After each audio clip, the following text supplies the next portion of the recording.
I once had an idea that I could build a car that would run without an internal combustion engine. It would run on electricity and steam and power itself and generate its own electricity and then repower itself. And I won this science fair with it when I was in high school. And then somebody told me that'll never work. Because if you could figure out how to make that work, not only would you disprove Newton's law of thermodynamics, but you would also, well, you would fly in the face of everybody who makes and sells combustion engines, and they will never let your ideas see the light of day.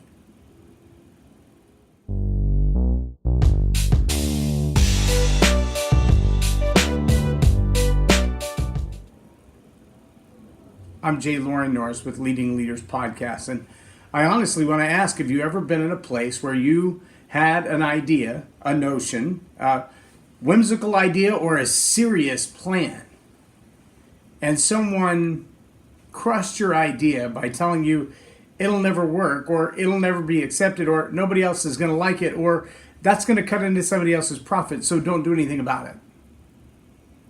So the reality is, every day people have new ideas. Every day people have new ideas.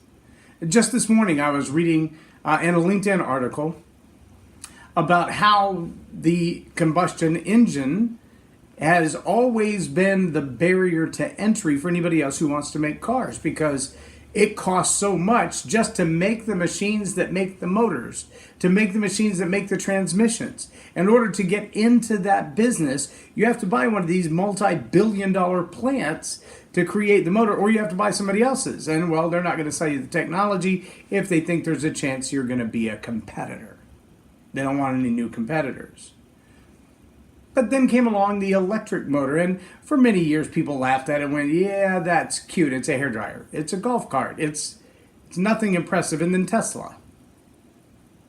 And then Tesla came out with a Roadster 10 years ago.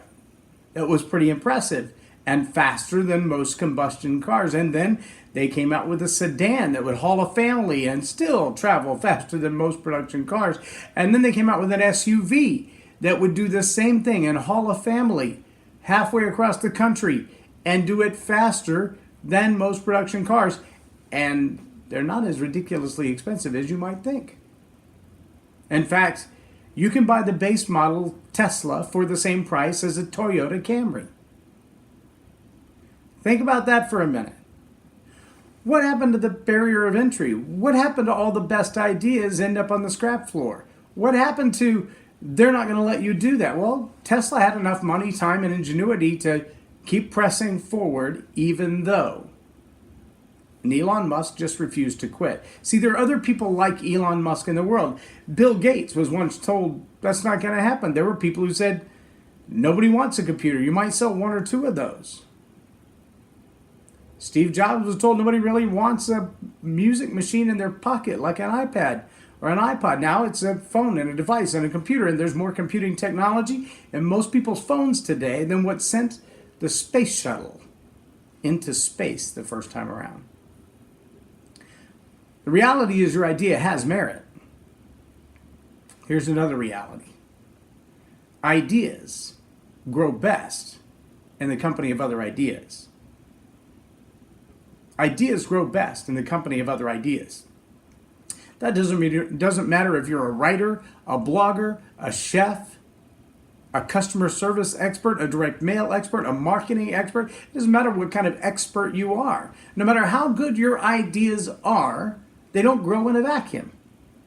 They need other ideas bumped up against them like polishing stones, to knock off the rough edges, to bring out the shine, to find inside what is the most powerful part of your idea. Unfortunately, we have a culture, both in our education system and in our industrial system, that says, keep your head down, be quiet, don't pop up and let people know you have a new idea, a new way of doing things. I remember working 2 weeks at the post office. 2 weeks, it was all I could take, following the same broken process. Here was the worst part. There were people in the process who knew the process was broken, but because it was profiting them, they were perfectly okay with a broken process. Leave the process broken, it impacts my paycheck. If you fix it, my check goes down, because the truth is I am a lot more easily replaced than management knows. But I can make them believe.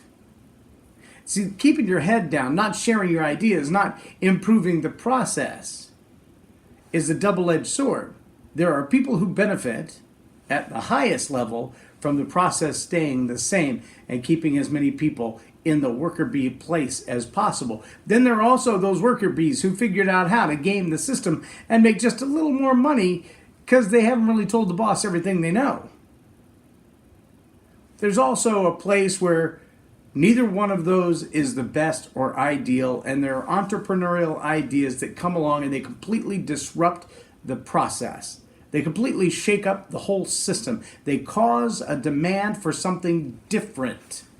You know that in the next 3 to 5 years, it will be possible for the average Joe to go to the grocery store and pick up the parts necessary to build his own electric car. Think about that for a minute. He may have to order a battery from China, but all the basic pieces and parts that are necessary to build an electric car, they're available. It would have been Radio Shack, but Radio Shack's gone out of business. You can buy most of those pieces and parts if you have the ingenuity and the passion to build it. What's the next big idea rattling around in your head? What industry are you in that just one little tweak in the process could change everything? What idea do you have that, if it were put amongst other ideas, might become the shining gemstone to change the world? And why are you keeping it a secret? Is it fear? Fear that somebody will steal your idea? Fear that somebody will tell you that'll never work? Fear that it'll never see the light of day? Maybe society needs you to get over that fear, to find some people you trust and polish up that idea so it can change an industry like the electric car has changed the automotive industry. I'm just saying. I'm J Loren Norris with Leading Leaders Podcast for Tell It Like It Is TV. Have a blessed day.